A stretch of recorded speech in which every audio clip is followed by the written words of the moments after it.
In the moonlight.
Ang dahilan kung bakit ako napasugod rito sa'yo,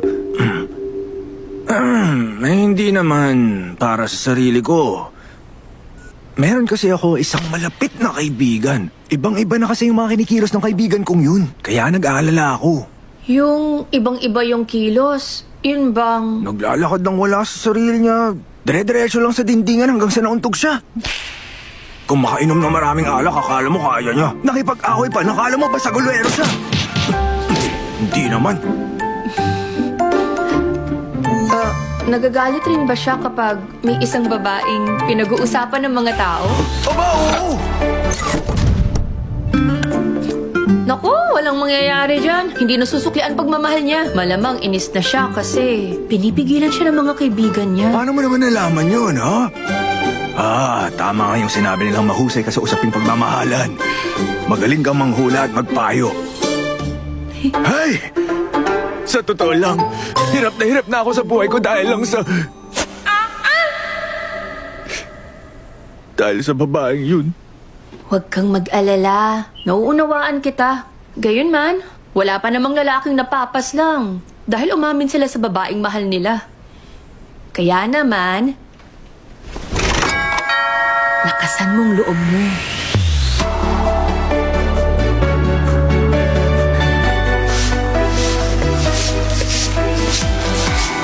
May pupuntahan ba kayo? Oy! Ayos ka lang?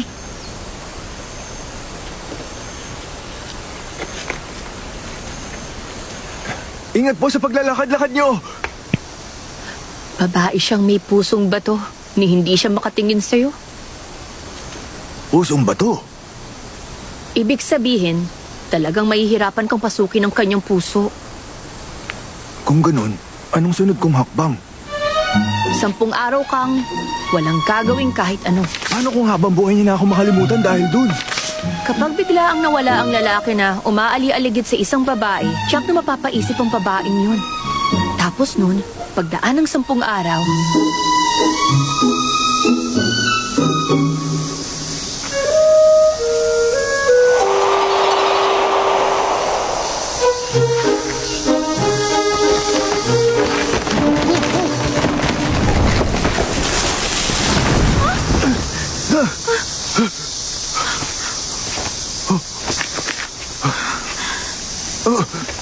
Bini-bini, sabihin mo, nasaktan ka ba? Anong yung ginagawa?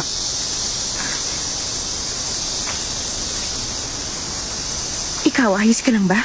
Oo, ayos lang naman. Huwag mo na tong uulitin.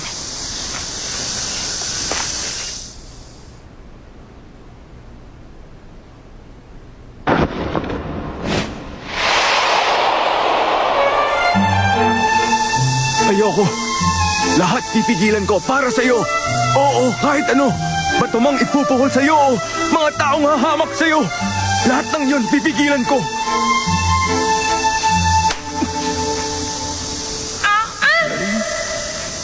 Nasaan ka? Bakit ka nawala? Sa nakaraang 10 araw. Love in the moonlight.